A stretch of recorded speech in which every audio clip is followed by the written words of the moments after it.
everybody and welcome back once again to Let's Play Fallout 4.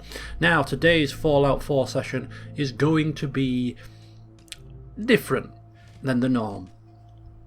The reason being is, unfortunately, after playing a 90-minute session of Fallout, I found that the commentary didn't record, rather frustratingly. And therefore this is post-event commentary. Now the session was pretty slow paced because it's all about the workshop mode and it was new to me. Anything past this point in the game now is completely blind. And therefore post-event commentary on a very slow session for 90 minutes is going to be quite tedious, and therefore what I have done is I have split this session down into a form of highlight reel. I'll be giving you some narration across across the session, talking through what Susan did with her day. So apologies about that, but hopefully normal service will be resumed next time. So here we are, Susan's house. It's morning. We left in the evening, the previous evening. It's now morning, and as you can see, things have changed a little bit. We have a doghouse over there for Bob. A bowl, we have a new couch, and Susan is just taking us on a guided tour of the spruced up abode. Dresser containing items of clothing, a metal box for all excess weaponry, and a bed, more importantly, to sleep on. Susan, the kind of woman, of course, that likes order, likes things to be in specific places, easily accessible, and therefore hard to lose. Here in Sean's room, his crib. We've cleared it out of all the rest of the stuff, but the crib remains. Hopefully, we'll be bringing him back soon. And this room will be untouched now until he does return. That will be, of course, his bedroom. Here we have the bathroom. The bathroom, of course, was already in pretty good shape. Nothing to change there. So yeah, new couch, coffee table, end table there with radio on. And there we go, a nice picture of two kittens playing. I'm sure Bob is well impressed with that. So there we go, a bit of home improvement conducted by Susan. Of course, I told you last time, she's an uneasy sleeper, and she'd much rather put her hands to work than lounge about. She did, of course, have her bourbon. She did, of course, have her cigarettes. Hit a couple, but after that, she was ready to start doing something productive, and therefore she found these items across the neighbourhood, dragged them in here, and made do with them. So, mods then. This session is based upon the workshop features, and therefore mods that I installed this session were to do with the workshop. Now nothing major excuse me, was installed, just things to make the workshop mode a touch easier to work with. So I installed simple intersection to allow us to move items closer together and walls closer together, preventing there being gaps, and just make things easy to place, and longer power lines so that we can make power lines 3 times as long as the base game, which I've heard is actually a very useful thing to do. So that's about it for the workshop. I was going to install Homemaker, was going to install either that or SSEX, but I haven't played with the original workshop, the vanilla workshop, and therefore I want to play with the vanilla workshop for a little while first, so that when I do install one of those mods that adds extra items, I can better appreciate what's been added. If I don't know what's in the vanilla, I won't know what's been added in the mod, and I want to appreciate what the mod brings to the table. So those may be added at a later time. I was going to install craftable ammo, but I've done a full U-turn on that. I want there to be a sense of survivability. I want there to be a sense of, conservation of ammo. Your best ammo is hard to come by. Going away and crafting it takes that experience away a little bit, doesn't it? So I've done a full U-turn on installing that mod, and we will indeed just stick with having to find our ammunition in the wasteland itself. So those are the only 2 mods that I installed in relation to the workshop. I have installed a third mod that relates to the armor mechanics, and I have installed Armorsmith Extended. That allows quite a lot of stuff, but the main features for me at the moment are the ability to add arm pieces, leg pieces to pretty much any clothing set in the game, the ability to wear certain headpieces with each other. For instance, bandana and hat can now be worn together, whereas I don't think they could in the original game, rather strangely. And you can rename your clothing pieces now, which is something that I don't think you could do before. I'm sure the mod brings a lot of other things to the table, but those are the things that I have noticed so far. Pretty useful indeed. So they are the mods. No more mod talk now. We move on to Susan. Because last night, after returning from the Museum of Freedom, having her tea, dinner, supper, whatever you want to call it, and then undertaking the home improvements, she invited Preston and Sturgis in for a bit of a meeting. You see, she felt the need to be brought up to speed with life in the wasteland. She wanted them to tell her what she needed to know to help her get through day to day, to survive, to thrive. So they told her all about the importance of maintaining one's weaponry, the importance of finding armour that is better suited to protecting yourself than this bolt suit, for instance. The fact that to trade with other people, no longer do you need to use the old pre-war paper money, but instead these bottle caps she's subconsciously been collecting, they are the currency of choice nowadays. So just some survival tips and general life tips now that she's in the wasteland were offered by Preston and Sturgis, and Susan now feels a bit better primed to deal with whatever comes her way. And armed with that information, this morning she's risen, had her breakfast, and she's ready to, face the challenges the day will bring. And the first initial challenges are the challenges of assisting these so-called Minutemen to get Sanctuary up and running as a settlement where we can live, where we can have water, food, shelter, a safe place to come to. But before doing that, Susan, acting upon Sturgis's advice last night about making sure that weapons are in the best of shape possible, Susan heads to the weapons bench.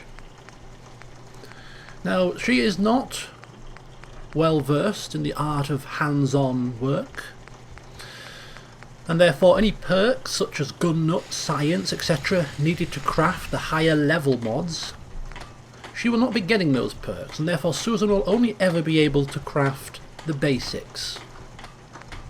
The only way she'll get the higher weapon mods is if she finds them on a weapon in the field and removes them and installs them on whatever she has. But in terms of crafting them from scratch, she won't be able to do that. She'll just be using the basics. And in terms of the basics that we have so far, she's choosing to have a bit of a practice on the 10mm pistol. She's looking initially at the receiver.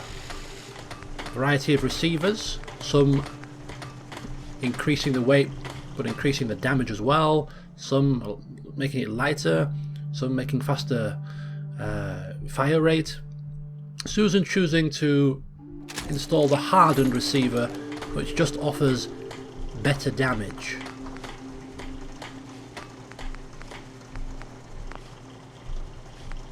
Then she moves down, looking at the barrel of the gun. The short barrel offering improved hip-fire accuracy, but inferior range, inferior sighted accuracy. So Susan opting to install the long barrel, preferring the better range and better sighted accuracy provided by this barrel.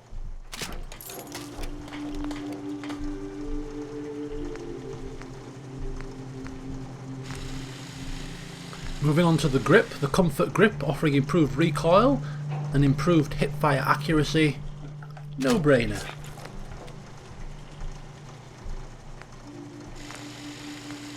And finally, the sights. Not quite enough nuclear material to install a reflex sight, so glow sights it is. Adhesive, nuclear material, and some steel. And there we go. Susan's foray into weapon modification. We promptly name the pistol, rather creatively, as Susan's 10mm pistol. Of course, if you want to suggest some names for our weapons, feel free to do so. These things are going to save our lives in the field of battle, and therefore they should be honoured with a name.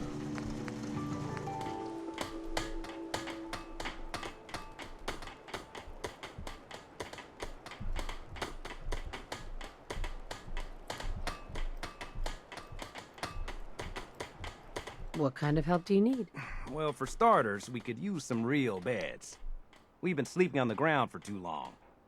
So Susan turns her attention now to assisting the Minutemen, and her first task is to build some beds. Now Susan initially, she knows, or well, she's told Sturgis she's not good at this kind of thing, but still he persists that she should be the one to build these beds, and she's a little bit apprehensive and wonders why she needs to build them exactly. Why do you need my help to build beds? Look, we got a lot on our plate, and we've been on the run for weeks. We need food, water, shelter, you name it. Well, you asked how you could help. I told you. Did you mean it or not? She did offer to help, and if building beds is going to provide assistance to these people, then sure she I'd be can glad to help. Okay, help out. good deal. Just make sure we can sleep with a roof over our heads. Some of these old houses still look solid enough to do the trick. There's a workbench over there you can use. Give me a holler if you need anything. Please, just...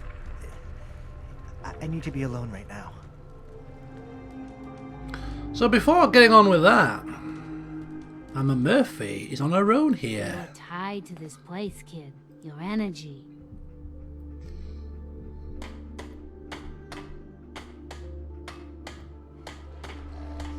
I used to live here.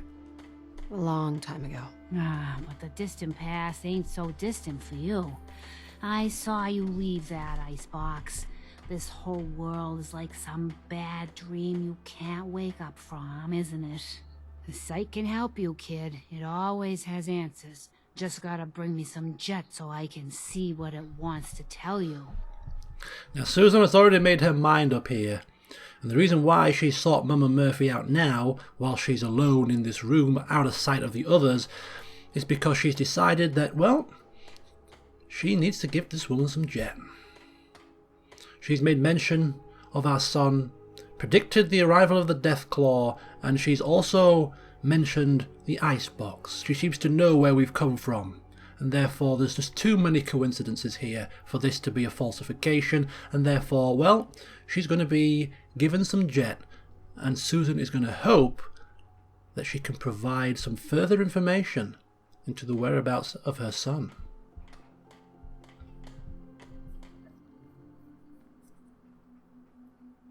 Here. I already have some. Like a little kick yourself, huh? This'll do. Now, let me ride the high to where the sight wants to take me. Diamond City holds answers, but they're locked tight. You ask them what they know, but people's hearts are chained up with fear and suspicion. But you find it. You find that heart that's gonna lead you to your boy. Oh, it's bright. So bright against the dark alleys it walks. That's what you need to do, kid. Follow the signs to the bright heart. Phew. Wow. That took more out of me than usual. I'm gonna need to rest now, kid. The bright heart. Follow the signs to the bright heart. Susan promptly making notes in her folder. Bright Heart. Mumbo jumbo right now, but perhaps it'll make more sense. You kid. I know it's silly, but I need a chair. Something with a nicer fit for these old bones. Can you do that for me? Well, after she's helped us, of course we wouldn't mind giving her a chair. Sure. Be glad to help. Thank you. So, crafting a chair for Mama Murphy to sit on, hopefully raising the relationship between us and her. You never know when we want some more information from her relating to Sean. So yeah, the Diamond City, the Bright Heart. Mumbo jumbo right now, but maybe it'll make sense when we get there. Susan making notes in a folder so she doesn't forget. Now, we've crafted the chair, but where is it? Where's this chair, you say? It's not here. Where's the chair? I'm sure I crafted it, I'm saying. And oh, there it is. On the roof. Naturally. Perhaps Mama Murphy wants to be lookout. And Bob playing with a teddy bear. So, Mama Murphy's chair. This is going to be the common room area of the building. Mama Murphy's chair going in the corner. So she can sit and get high.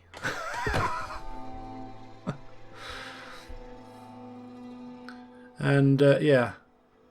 When Susan leaves the common room, just making sure Mama Murphy knows. Find what you're looking for. I know it. Hey, Aching too much to talk too long. I should sit down. Yeah, you go sit down, love. Making sure Mama Murphy knows not to mention the fact to anybody that we've just supplied her with Jet. Anyway, back to the task at hand, and that is beds. So this room here is going to be a dormitory of sorts, and therefore Susan placing enough beds for everyone to be able to sleep comfortably. If they're not happy with the situation, they're not happy with the layout, and they want a house each, then they can take their bed and move it themselves. They should be grateful that Susan is taking the time to actually craft the beds in the first place. And even going a step further, she decides to provide them with storage as well. Foot lockers all round, for that true Barrett-style feeling that her husband told her about so much. I like it. Having a place to sleep will improve everyone's spirits. What we need now is a reliable source of clean water. Clean water? what do you mean? Like a well. Then we don't have to keep drinking the river water. That stuff's not good for you. So, now we're on to the resource part. First of all, water. Now you can make a water pump which produces 3 units of water. A water purifier which is placed in water that provides 10, also requires 2 power. And then there's the large purifier beyond that. But at this initial stage, Susan quite content to provide some water pumps. The bare basics for now, but it's better than nothing. So one goes next to the cooking pot.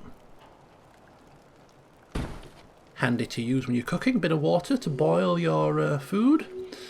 And, well, seeing as she is responsible for the building of these things, putting a water pump next to her house for convenience, so she doesn't have to stray far when she wants to grab herself a drink. Right there. So, water done.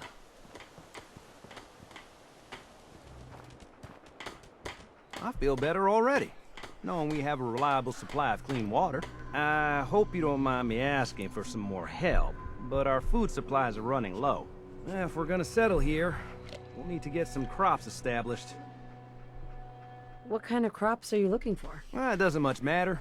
Potatoes, mute fruit, corn, whatever you can get to grow. So water is sorted. Now naturally, leading on from there, food. And at the back of the property here, there is almost like a makeshift allotment. But unfortunately, not enough crops are growing. And Susan doesn't have enough to plant, so she goes off in search of some.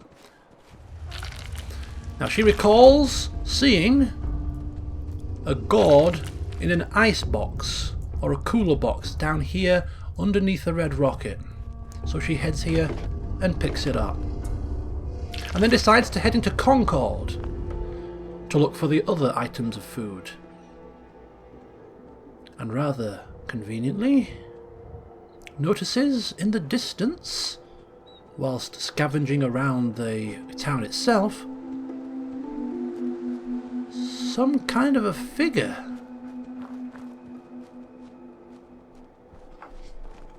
So she tentatively approaches.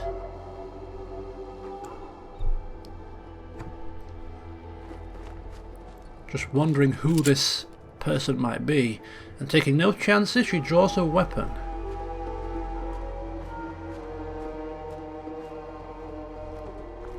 Now Bob isn't appearing agitated at this point, and if this character was perhaps hostile, maybe Bob would have a sense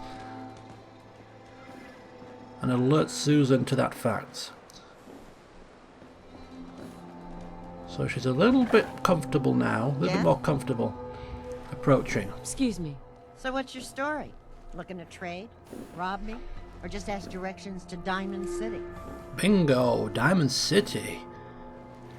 We are looking to trade for food, but Diamond City, where is that, she wonders. This lady might be able to tell her. Diamond City? Where's that? Directions. Figures. Just keep going until you see the skyline. Cross the river. You'll find the Great Green Jewel just inside the city limits. But we didn't just want directions, of course. We did also want to trade, so don't go anywhere yet, Just Love. Hey, Carla. You again. Here to trade? We sure are. And I'm sure Susan is a little bit freaked out by the two-headed cow. What kind of stuff do you have? Just a bit of everything. You'd be surprised what people leave behind on the old roads. Gotta keep your eyes peeled for good stuff. Got plenty to sell if you're interested. Well, you can take a I've look got for a few free. minutes to browse. You break it, you buy it. So rather fortunately, after a little bit of searching, old Trash Can Carla did in fact have some corn and some mut fruit.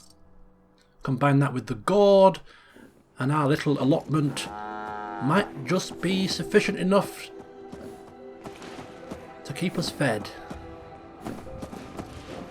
As Trash Can Carla and a two-headed cow walk off up the road. Susan decides it's time to explore the rest of Concord, and she starts in the church, where she sees, two members of the congregation, looking a bit worse for wear. She sees the priest, clinging to the lectern. His prayers obviously didn't help him. And a safe that she can't yet unlock, but she'll make a note of it in her fold and return. And following up on Sturgis's and Preston's advice last night, she decides now is the time to start collecting as many pieces of armour as possible, so that she can try them on later, see which ones fit, see which ones she likes the look of, and see which ones offer better protection. She heads to the local speakeasy, where she encounters several strange scenes. People lounging, people having a bath overlooked by mannequins. Very, very weird. And a skull in the toilet. Yes. But rather fortunately, she finds a comfy pillow that she can place on her bed later. Oh yeah, not forgetting the man sleeping with a mannequin. Just what kind of a speakeasy was this? Anyhow, upon her return after exploring the rest of Concord, she found that the gourd, the corn, the mutfruit that she'd gathered was enough to satisfy the need of Sanctuary's population. Fed and watered, night drawing in, she felt her job was done. But was it? Sturgis. Now, this place is starting to feel like home.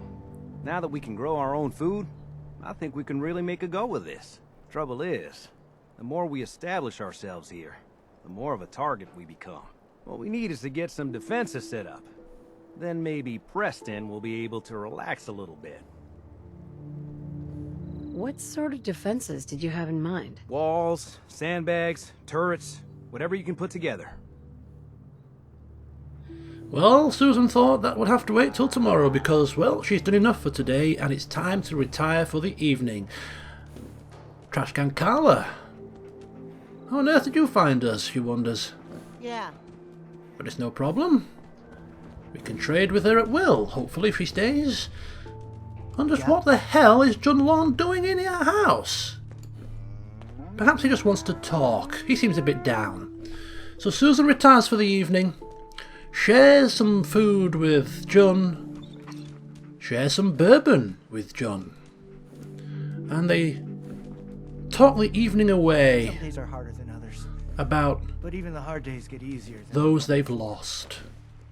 And before they know it, they're both sound asleep on the sofa. So join me tomorrow when we will head out, I hope you find your set up some defenses, and figure out what to do next. See you soon.